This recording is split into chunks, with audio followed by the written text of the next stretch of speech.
construire ton petit cœur, ton univers d'enfant et te havre de bonheur.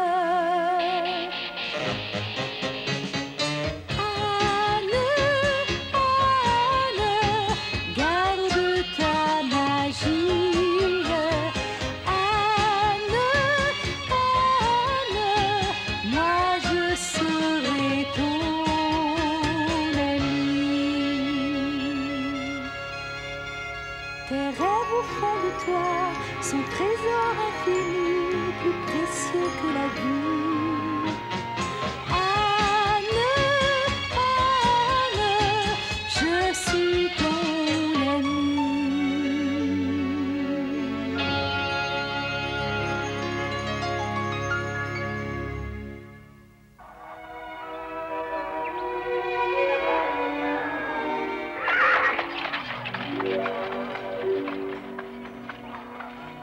T'inquiète pas, Marilla. Ce jour-là, Marilla, ayant confié le travail de la maison à Anne, quitta les pignons verts de bonne heure le matin pour se rendre à Charlottetown. Martin, toujours prêt à rendre service, avait offert de conduire la carriole pour elle, puisque ses yeux ne lui permettaient plus de le faire. Le docteur Spencer, inquiet pour sa vue, l'envoyait consulter un célèbre spécialiste du continent. Marilla et Martin arrivèrent à l'hôpital au début de l'après-midi.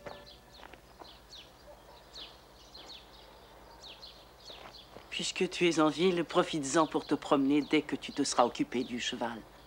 Il y a du monde et j'ai bien peur que ce ne soit long. Très bien, mademoiselle.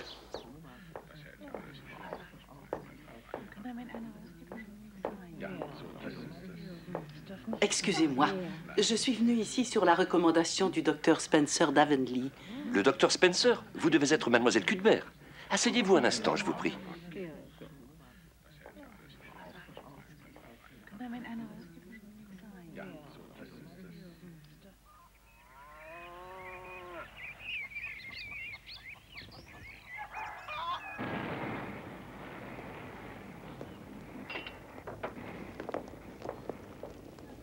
Ça chauffe?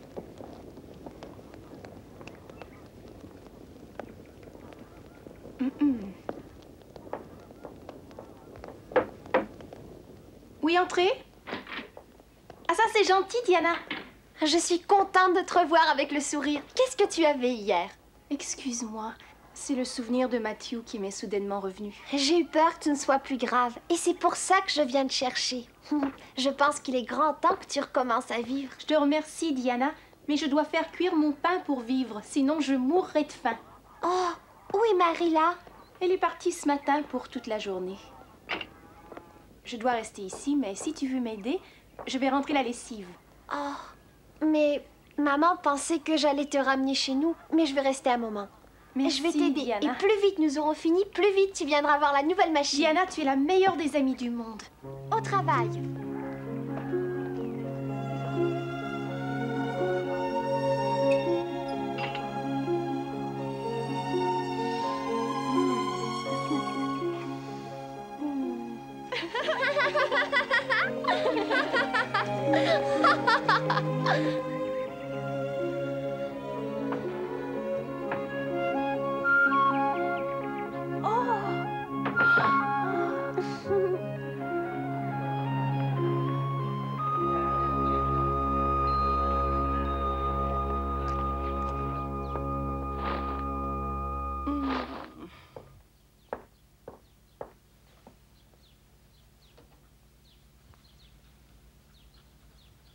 Alors, comment vont mes yeux, docteur? L'affection est déjà très avancée, mademoiselle. J'espère seulement qu'il n'est pas trop tard. Trop tard?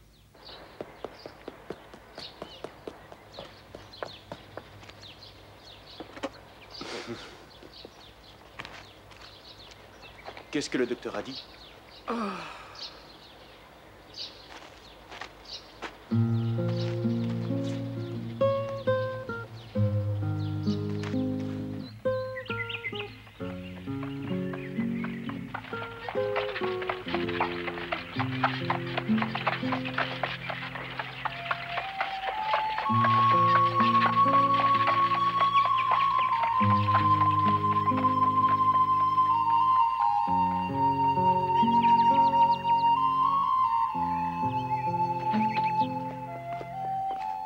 Bonsoir, Anne. Tu rentres déjà chez toi? Oui, monsieur Barry. Je crains d'être resté trop longtemps déjà. J'ai une proposition à faire à mademoiselle Cuthbert. J'y ai longuement réfléchi et ça peut être un bon arrangement. Je veux louer les champs des Cuthbert. Louer les champs? Je vais avoir un nouveau tracteur et je veux augmenter ma production de pommes de terre blanches l'année prochaine. Je sais dans quelle position difficile se trouve Marilla depuis la mort de Matthew. Et surtout depuis la malheureuse faillite de la banque Abbey. Vu les circonstances, j'avais des scrupules à lui en parler, mais cela peut l'arranger elle aussi. Peux-tu trouver le moment propice pour lui parler de ma proposition, sans trop raviver son chagrin? Demande-le lui pour moi, Anne, et nous nous rencontrerons au moment qui lui conviendra le mieux.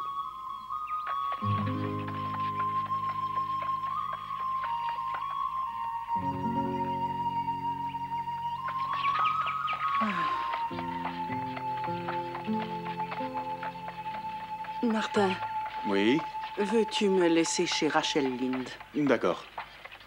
C'est inutile de m'attendre, Martin. Rentre et dis à Anne que je vais passer un moment chez Rachel. Vous êtes sûr Qu'est-ce que je te dis? Comme vous voudrez. Alors, Marilla, dites-moi un peu. J'espère que votre visite en ville a eu les résultats que vous escomptiez. Oui, enfin, si on peut dire Rachel. Vous n'avez pas l'air satisfaite. Quelque chose ne va pas? Je ne sais pas. Voyons, Marilla, à la vérité, j'y avais pensé dès la mort de Matthew. C'est la meilleure solution, vendre les pignons verts et vivre tranquillement avec le moins de soucis possible. Croyez-en mon expérience, c'est ce que vous avez de mieux à faire. Vous pourriez ainsi vivre confortablement. Je suppose que la faillite de la banque Abbey a été un gros coup pour vous. Et avec Anne qui va partir étudier à Redmond dès la fin des vacances, vous n'arriverez pas à mener la ferme seule. Si vous avez un bon acheteur, il faut Non, vendre. Rachel, je ne peux pas. Les pignons verts, c'est toute ma vie. Il n'est absolument pas question que je vende. D'abord, Matthew n'aurait jamais voulu. Tout cela a été si soudain pour vous. Je comprends très bien votre réaction. Mais réfléchissez avant de refuser une offre intéressante. Pensez que c'est trop lourd pour une femme seule.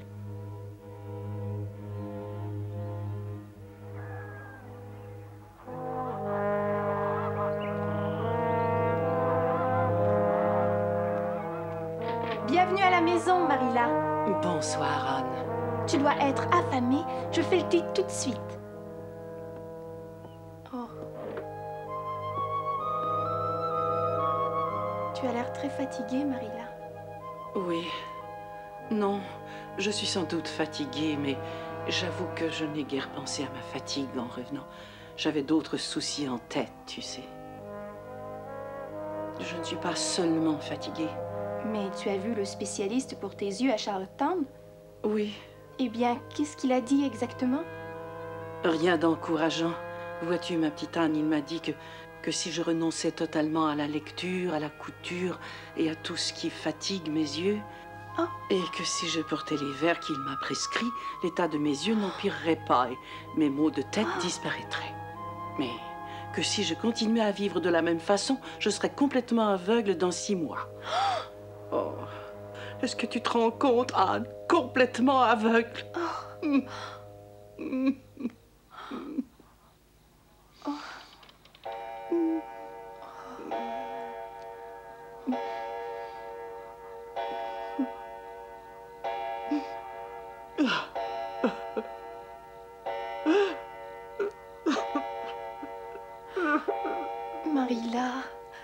Marilla, ne pense pas à cela, je t'en prie. Il t'a tout de même donné un espoir. Si tu es très prudente, tu ne perdras pas totalement la vue. Et si tes verres te guérissent de tes maux de tête, ce sera formidable. Je n'appelle pas ça un grand espoir. Veux-tu me dire quel genre de vie je vais mener si je ne peux plus lire ou coudre ou faire quoi que ce soit dans la maison? À ce moment-là, mieux vaut encore être aveugle ou morte. Oh, Marilla... Excuse-moi de pleurer sur mon sort, mais que faire quand il s'acharne contre nous? Bon. Il vaut mieux cesser d'en parler puisque nous n'y pouvons rien. Veux-tu me servir une tasse de thé, s'il te plaît, Anne? Je veux que tu me promettes de n'en parler à personne. Pourquoi? Promets-le-moi, c'est tout, Anne. Je ne veux pas que les gens soient au courant pour l'instant. Je ne supporterai pas d'être le sujet de leur conversation. Qu'ils viennent ici me poser toutes sortes de questions et me montrer de la pitié.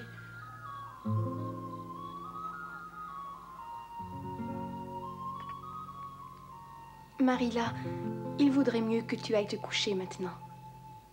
D'accord, je pense que tu as raison.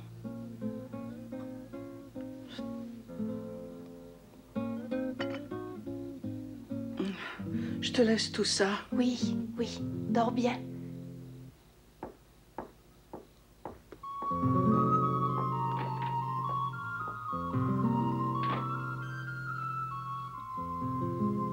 Pauvre Marilla.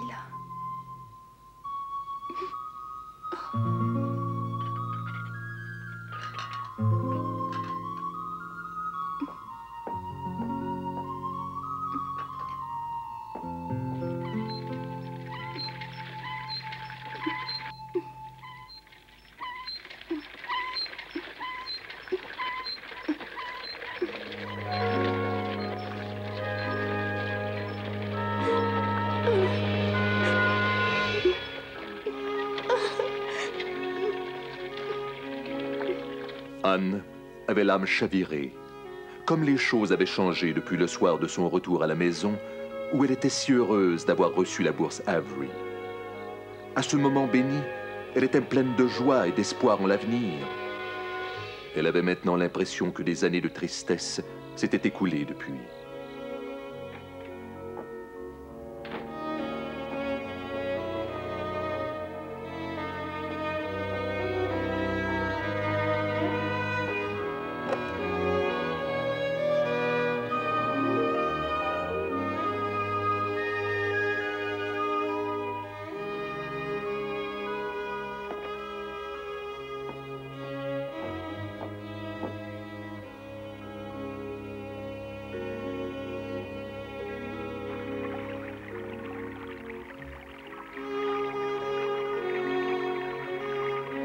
Ce soir-là, elle alla réfléchir sur le petit pont de son enfance, y chercher un peu de réconfort.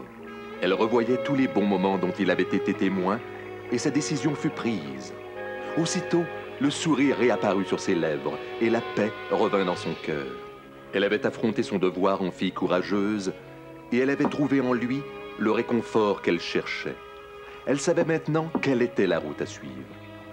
C'est toujours en abordant franchement les problèmes que les solutions s'imposent.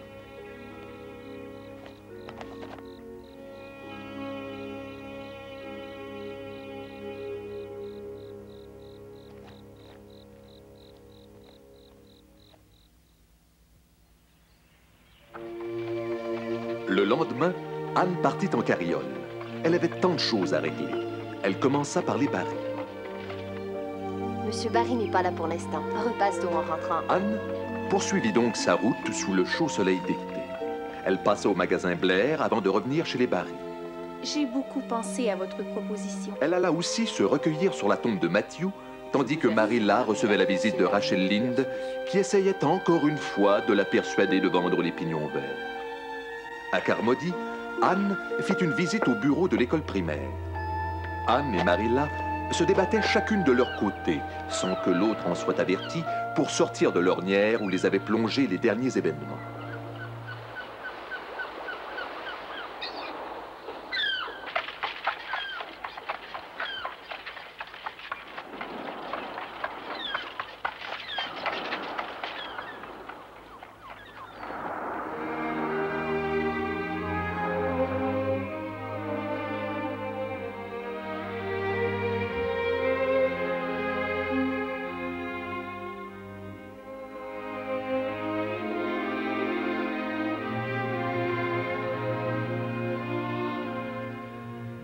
Le monde de mes rêves est habité d'êtres merveilleux.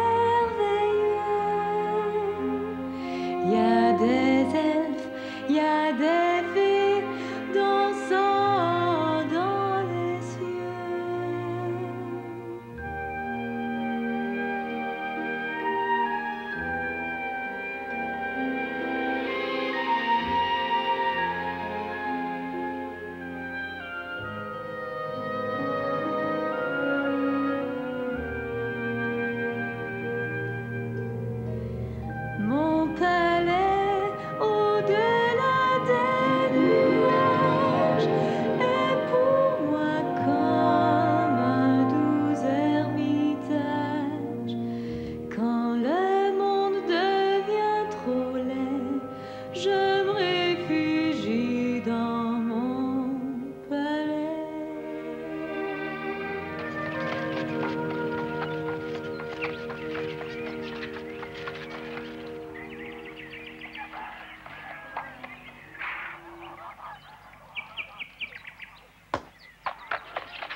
Anne connaissait de vue le visiteur de Marilla. C'était M. John Sadler de Carmody. C'était Mme Rachel Lynde qui l'avait recommandé à Marilla, mais Anne ignorait dans quel but. Les bâtiments ne sont pas en très bon état, mais j'espère pouvoir vous donner ce que vous en attendez. Je l'espère aussi, Monsieur Sadler. Eh bien, à très bientôt. Et hop.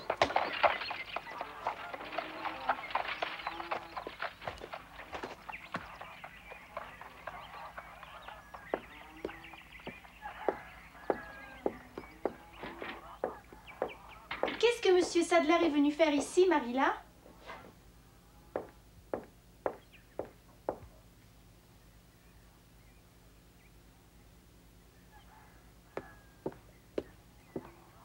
Que se passe-t-il, Marilla? Monsieur Sadler a appris que je voulais vendre les pignons verts et il est venu me dire qu'il était intéressé d'acheter. Oh, il veut acheter les pignons verts. Oh, Marilla, tu ne peux pas faire ça, tu ne peux pas vendre. Je n'ai pas d'autre solution, Anne. J'aimerais tellement ne pas y être obligée. Ah, si mes yeux étaient encore assez bons, j'aurais pu rester ici, m'arranger pour m'occuper de la ferme. Mais comme c'est là, je ne peux vraiment pas. Je peux perdre la vue à tout moment, tu le sais. Et même si ça n'arrive pas, je n'ai plus la vitalité nécessaire pour mener la ferme toute seule. Oh, si seulement la banque AB n'avait pas fait faillite, j'aurais pu tenir avec mes économies. Matthew a laissé aussi quelques factures en souffrance depuis l'automne dernier. La vente ne rapportera pas beaucoup, la ferme est petite et les bâtiments sont très vieux. Mais j'en tirerai assez pour pouvoir vivre modestement, vois-tu. Oh, Marilla. Je suis si heureuse que tu aies obtenu cette bourse, Anne. Ça te permettra de terminer tes études. Mais Marilla... Je pense que je me louerai une chambre chez Rachel Lynde. Mais tu ne sauras pas où aller pendant tes vacances, et cela, je le regrette amèrement. Mais je suppose que tu t'arrangeras autrement.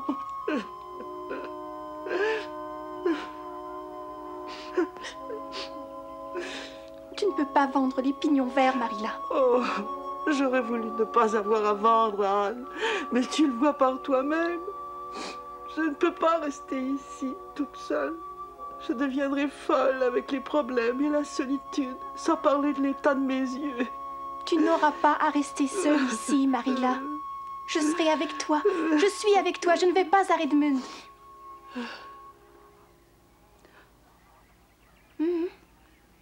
Quoi? Tu as renoncé à aller à Redmond? Mais que vas-tu faire alors? C'est très simple. Je ne prendrai pas la bourse. J'ai décidé cela le soir où tu es revenue de Charlottetown. Tu ne penses tout de même pas que je vais te laisser toute seule ici, après tout ce que tu as fait pour moi, chère Marilla? Mais Anne... Écoute, laisse-moi te dire ce que j'ai décidé et planifié. Pour la ferme, Monsieur Barry m'a dit qu'il voulait louer les champs pour l'année prochaine. Tu n'auras plus à t'en occuper. Et moi, je vais enseigner ici. J'ai posé ma candidature à Avonlea et à Carmody. Je ne pense pas obtenir l'école d'Avonlea parce que je sais que le comité a déjà promis la place à Gilbert Blythe. Mais je suis sûre d'obtenir celle de Carmody. C'est un peu plus loin d'ici, mais je peux loger au Pignon Vert et faire l'aller-retour en carriole. Du moins tant que la température le permettra. Je te ferai la lecture, je te remontrerai le moral. Tu ne t'ennuieras pas, je te le jure, Marilla. Mais Anne, je ne peux pas accepter ça. Je ne peux pas te laisser te sacrifier pour moi. Ce serait une chose terrible. C'est ridicule. Ce n'est pas un sacrifice. Rien ne pourrait être pire que d'abandonner les pignons verts. Rien ne pourrait me faire plus de mal. Il faut que nous gardions cette bonne vieille maison. Mais tes ambitions, Anne, tout ce que tu... J'ai toujours autant d'ambition, tu sais, Marilla. Seulement, l'objectif n'est plus le même. Je veux être une bonne maîtresse d'école et je veux sauver ta vue. De plus, j'ai l'intention d'étudier à la maison et de faire mon cours universitaire par mes propres moyens. Oh, Marilla, cela fait 1 semaine que j'y pense. Quand j'ai quitté Queens, l'avenir me semblait tout tracé devant moi comme une route bien droite. Maintenant, la route fait un grand virage. Je ne sais pas ce qu'il y a après ce virage, mais vois-tu, j'espère que le meilleur nous y attend. Il me fascine ce tournant, Marilla. Je me demande à quoi ressemble la route après, Quel monde merveilleux s'y découvrira, quelle verdure resplendissante, quel nouveau paysage. Quels clairs obscurs mystérieux, quelle butte, quel vallon, quel accident de terrain nous guette plus loin. C'est l'aventure, Marilla. Je veux la tenter de toutes mes forces. Je pense que je ne dois pas te permettre de tout abandonner de cette façon, Anne. Oh, excuse-moi de te dire ça, Marilla, mais tu ne peux pas m'en empêcher. J'ai 16 ans et demi, et comme disait Madame Linde, cette fille a une véritable tête de mule. Oh, Marilla, je ne veux surtout pas que tu me plaignes. J'ai horreur que l'on ait pitié de moi, tu sais. Et personne n'est moins à plaindre que moi. Je suis heureuse rien qu'à l'idée de demeurer ici dans notre chère vieille maison. Chère vieille maison, personne ne serait aimé plus que nous deux. Et c'est pour ça que nous te garderons jusqu'à la fin des temps. Je n'ai pas le cœur de refuser, Anne. J'ai l'impression que tu as donné un second souffle à ma vie. Je devrais sans doute t'obliger à aller à l'université, mais je n'ai pas la force d'insister, alors je n'essaierai même pas. Alors nous ferons ce que tu as décidé. Mais souviens-toi d'une chose, Anne. Si à un moment donné ou à un autre, je devais vendre les pignons verts pour assurer ton bonheur, je n'hésiterai pas une seule minute.